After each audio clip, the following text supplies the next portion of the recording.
నారా చంద్రబాబు నాయుడు అనే నేను శాసనం ద్వారా నిర్మితమైన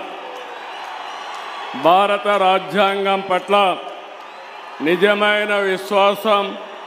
విధేయత చూపుతానని, భారతదేశ సార్వభౌమాధికారాన్ని, సమగ్రతను కాపాడుతానని ఆంధ్రప్రదేశ్ రాష్ట్ర ముఖ్యమంత్రిగా నా కర్తవ్యాలను శ్రద్ధతో, అంతఃకరణ శుద్ధితో నిర్వహిస్తానని, భయం గాని,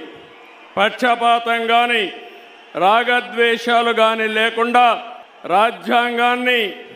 శాసనాలను అనుసరించి ప్రజలందరికీ న్యాయం చేకూరుస్తానని దైవ సాక్షిగా ప్రమాణం చేస్తున్నాను.